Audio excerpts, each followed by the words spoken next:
Enghien, vous savez, est une municipalité très récente. Ça date de 150 ans à peu près. On a pris un petit morceau d'Épinay, un petit morceau de Soisy, un petit morceau de Deuil et on a dit ça va s'appeler Enghien à cause des eaux sulfureuses. Mes grands-parents habitaient à Enghien-les-Bains dans le quartier de la Gare au 19e siècle. Je suis née dans le bas Montmorency à 500 mètres d'ici et quand ma mère est devenue veuve en 22, elle nous a élevés dans un petit appartement en face, à côté du boulanger. Combien d'enfants? On était 4 enfants, l'appartement était trop petit, on est venu ici en 1934, dès que l'immeuble a été construit, on l'a déménagé. Il fallait gagner la vie de la famille. J'avais une sœur qui travaillait aussi, et les frères faisaient des études, parce qu'on était orphelins. Et ben, je me suis mise à travailler à 18 ans, voilà. Alors, quand la guerre a éclaté, j'avais 21 ans.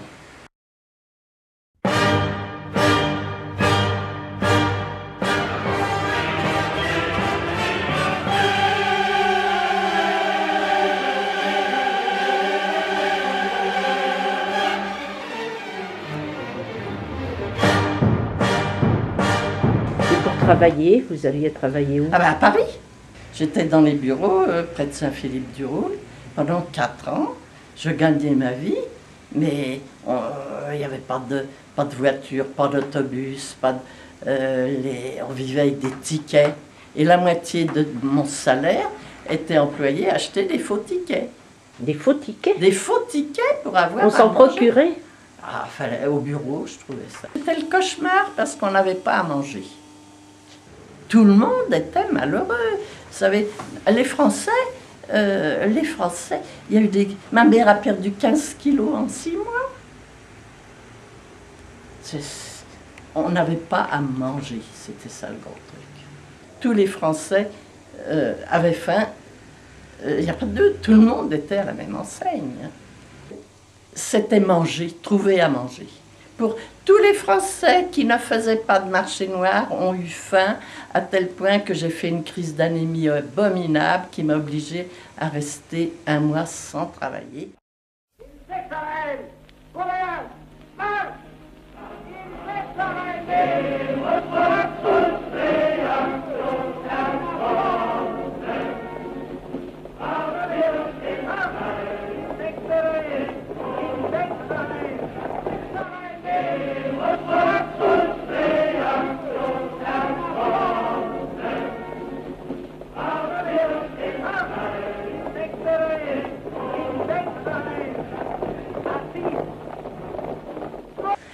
Et pour vous, avec l'occupation allemande? Eh bien, on avait peur des Allemands.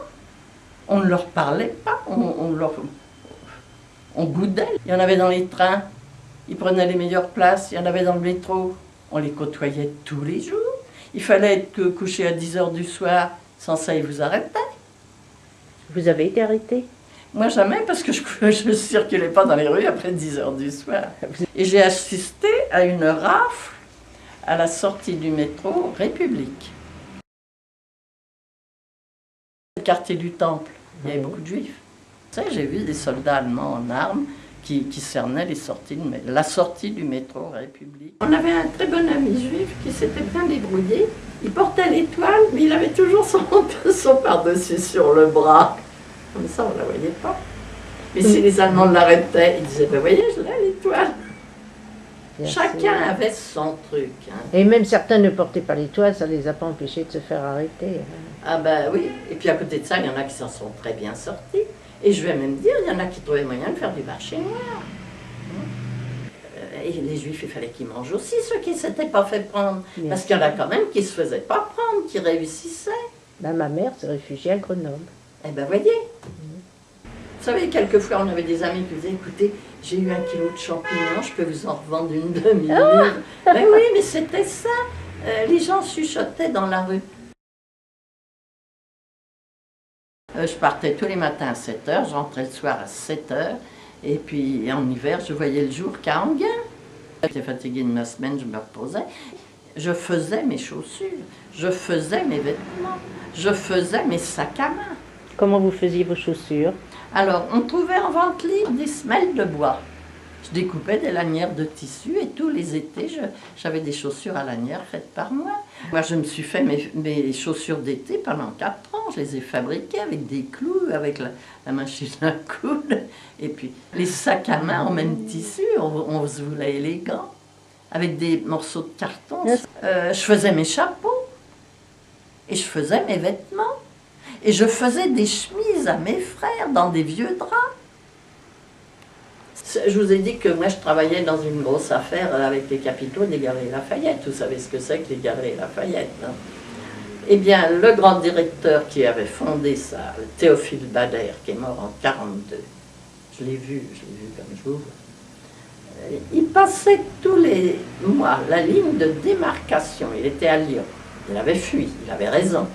Il était à Lyon. Il passait tous les mois la ligne de démarcation dans une voiture superbe, avec chauffeur. Il avait donc de l'essence. Il venait voir ses affaires, ses bureaux à Paris, et les Allemands lui rendaient les honneurs à la ligne de démarcation. Et pourquoi il était bien vu des Allemands? Parce que ce juif, il leur donnait de la camelote. Ben voilà ce qu'était le père Bader.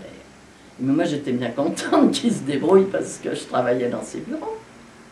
Mais c'était vous dire que ce juif, qui était très gentil comme patron, ça je l'ai aperçu plusieurs fois, moi j'étais une petite employée, mais on savait bien qu'il donnait de la marchandise aux Allemands pour avoir sa liberté. Et les Allemands avaient avantage à être bien avec ce juif. Est-ce que des amis juifs à vous sont sont venus vous demander partis. de l'aide? Non, ils sont presque tous partis. Il y avait les Israël, une famille très connue d'Anguin qui avait, M. Israël a monté une œuvre charitable qui s'appelait Santé et Bonheur. Et ils étaient partis en zone libre. Sa sœur, Mme Picard, était partie en zone libre.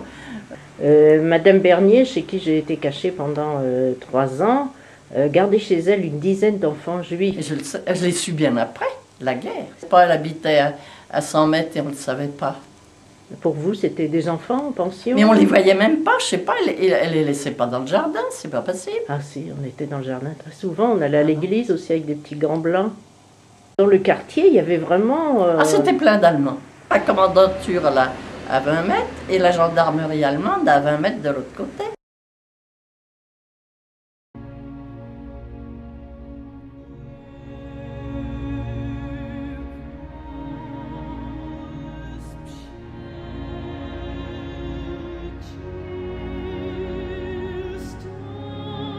Vous aviez conscience du sort qui se faisait aux Juifs à l'époque?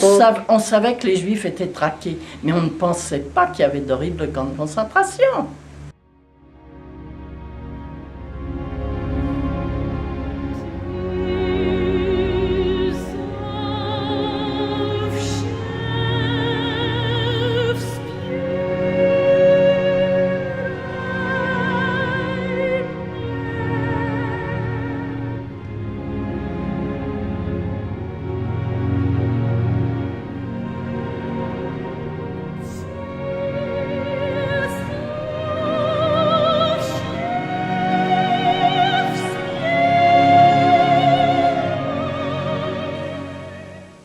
Il y a eu ensuite des listes pour envoyer travailler à leur service, en France ou en Allemagne, parce que ils prenaient aussi des jeunes filles qui savaient parler l'allemand et l'anglais et le français. Hein.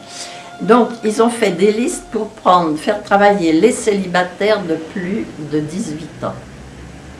Donc dans la boîte où je travaillais, j'ai été sur des listes, j'en avais 22. Et alors, ma mère disait, est-ce que tu vas te cacher dans un couvent? Est-ce que tout a été envisagé? Est-ce que tu vas au bord de la mer? On va bien te trouver. Enfin bon. Et un soir, je rentre de mon travail, on vendait Paris Soir, ça s'appelait Paris Soir, maintenant ça s'appelle France Soir, le journal des nouvelles du soir. Je rentre et je vois à la gare du Nord qu'on vendait le Paris Soir, et en grande lettres, il était écrit: Monsieur Laval obtient d'Hitler que les femmes célibataires ne soient pas requises pour le STO. Moi, je suis rentrée ici, j'ai dit, ah chouette, Laval. J'avais envisagé de me cacher, parce que je ne voulais pas aller travailler en Allemagne. C'est pas question de travailler pour les Boches. J'avais une tante religieuse, Ma mère disait, ben, le mieux c'est que tu parles par n'importe quel moyen en Normandie, puis elle va te cacher. Puisqu'on savait qu'elle cachait les Juifs. Ah, vous aviez donc quelqu'un qui avait caché les Juifs dans votre famille? Oui, mais le couvent est dissous maintenant, mais ben, c'était pas, elle était une religieuse parmi 90 religieuses. Ah, mais les religions ont fait énormément. Mais Hein. je sais bien. Je sais bien. Énormément. Moi, mon mari a été caché dans un couvent. Les Alsaciens ont été beaucoup plus malheureux que nous, hein, qu'à Paris. Les Alsaciens ont été très très malheureux. Parce que vous savez que l'Alsace est récupérée par les Allemands. On n'a même pas le droit de parler français en Alsace pendant la guerre. Ami, si tu tombes, un ami sort de l'ombre à ta place. Demain, du sang noir séchera au grand soleil sur les routes. Chantez, compagnons, dans la nuit, la liberté nous écoute. Et pour vous, la libération? Alors, la libération, ça a été un peu le cauchemar. La veille, je suis allée à Montmorency faire une piqûre à des petits malades et que j'ai un Allemand qui m'a mis en joue. Il était prêt à tirer. Donc déjà le samedi, les gens étaient dans leur cave. Mais il y a eu des gens de tués dans cette rue, ce jour-là. Des passants? Tirés par les Allemands, des civils, des Français. Je ne parle pas de la vraie résistance. Hein. La résistance dans les bureaux, dans les ministères, ça, ils ont fait du bon boulot, le chemin de fer, vous le savez, je n'ai pas besoin de vous raconter. Mais il y avait des petits excités qui se sont réveillés le dernier jour et qui ont nassé les Allemands, c'était le 26 août, qui ont fait des barricades ridicules. Et les Allemands qui s'étaient réfugiés en forêt de Montmorency, ça c'est intéressant ce que je vais vous dire. Les Allemands se sont réfugiés en forêt de Montmorency le 26 août et ils ont été furieux qu'on les nargue. Et les Allemands ne seraient pas redescendus, ils se savaient perdus, hein, ils savaient qu'ils étaient fichus.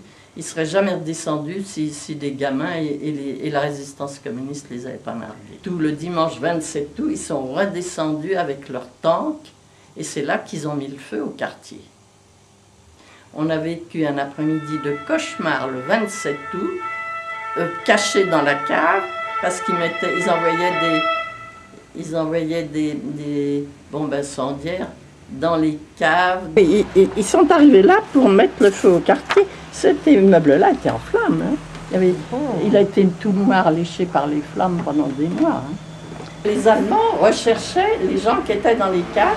Ils entraient dans toutes les caves pour mettre des bombes incendiaires dans la cave de l'immeuble en face.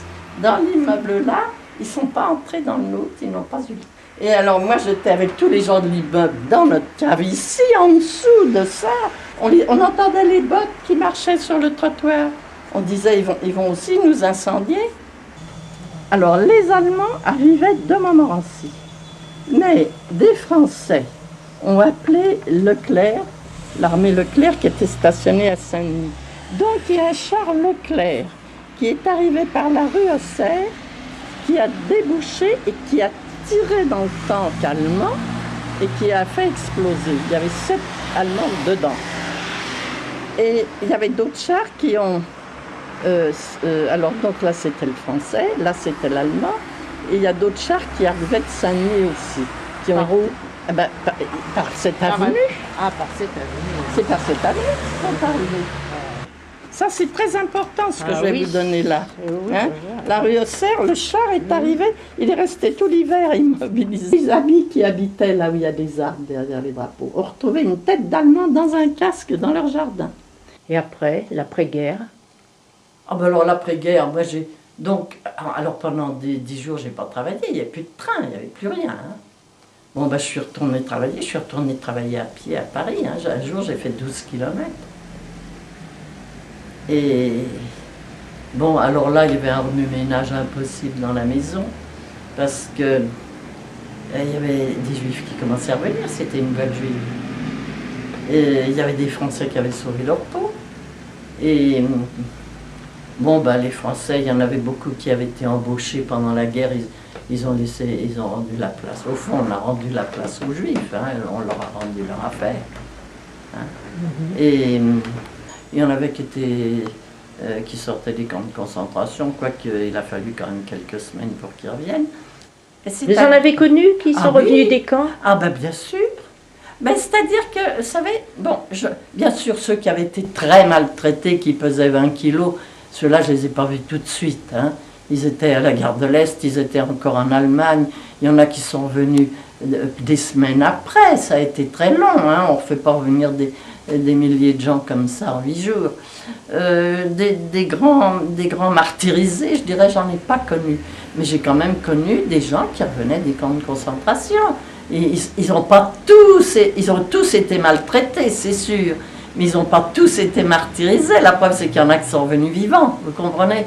Bon, alors ceux-là, ils ont repris du travail assez vite, j'en ai connu. Ben oui, c'était des gens qui avaient été malheureux. Ils ne pensaient pas que nous, on avait été aussi très malheureux.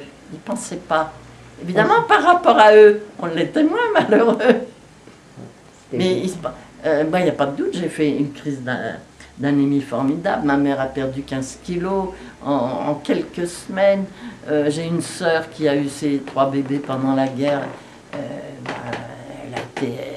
Elle a perdu un nombre de kilos invraisemblable aussi. Et puis on n'avait pas le droit de sortir la nuit, on ne savait pas quand les bébés allaient arriver. Et puis les médecins n'osaient pas se déplacer la nuit, ils avaient soi-disant des laissez-passer, mais ils étaient traqués. Les non-juifs ont été très malheureux aussi. Hein. Mais il y en a qui ont été très très bien, qui n'ont pas mis les Français à la porte, et il y en a d'autres qui ont été odieux, qui ont mis les Français à la porte. Moi, je l'ai dit à mon directeur du personnel, j'ai dit, monsieur, moi j'étais très bien vu, il s'appelait Monsieur Israël, il était très gentil, il a toujours été très gentil.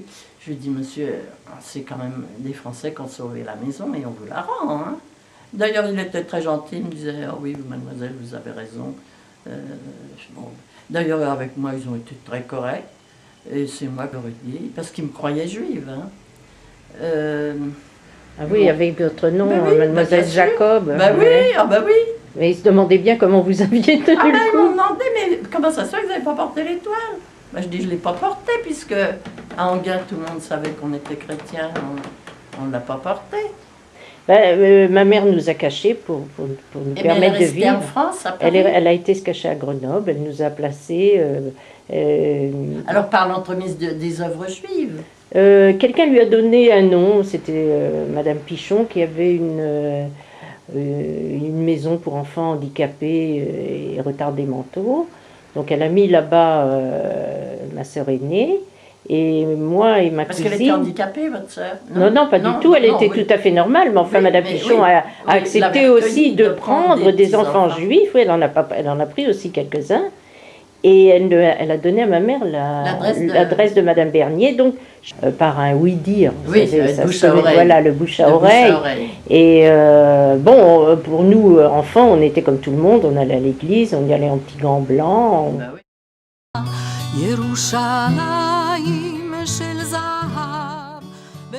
Je suis allée en Israël avec un groupe d'Enghien. Je suis allée des sources du Jourdain jusqu'au désert du Negev. Hein.